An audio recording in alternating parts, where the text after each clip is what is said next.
pengamat komunikasi juga. Eh, Anas kan pernah bilang begitu keluar, ada yang menganggap saya mati membusuk. Apakah ucapan itu ditujukan oleh seseorang yang pernah bilang seperti itu ke dia? Ya, jadi saya kembali ke kata-kata bijak tadi ya. Ya, Eh, Tetaplah kuat,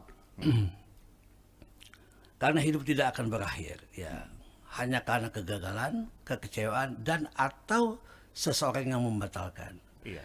Oh, yang Itu jadi poin itu silakan ya. pada saat beliau membuat statement pidato politik pada saat keluar lapas, ya silakan orang menafsirkan sendiri, Iya, ya kan?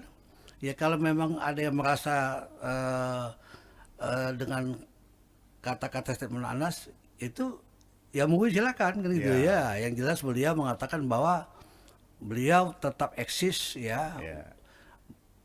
boleh secara fisik ya terbelenggu, tapi secara ide gagasan pikiran beliau akan tetap maju dan memperjuangkan ya bagi Keadilan. keadilan bagi negara dan bangsa Indonesia ke depan gitu loh. Ya.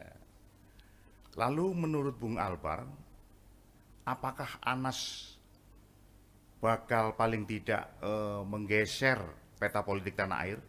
Misalnya kubu Anas akan merapat ke kelompok kontra Demokrat atau mempengaruhi internal Demokrat itu sendiri. Ya, Ini kan kebetulan dia masih beristirahat ini, ya, belum beraksi. saya selaku kader PKN tidak Ya, mau menafsirkan dulu ya. ya, Tapi yang jelas bahwa kalau kita melihat historikalnya Bung Anas, ya, ya dia pernah menjabat sebagai PB HMI ya, pernah jadi ketum Demokrat. Ya saya nggak tahu bagaimana dinamika politik ke depan ya ya. dengan sosok Anas Urbaningrum, dan menurut pandangan saya ini akan membuat suasana politik semakin berkompetitif. Semakin kompetitif ya. Ya itu Bung Ade. Ya, ya, ya.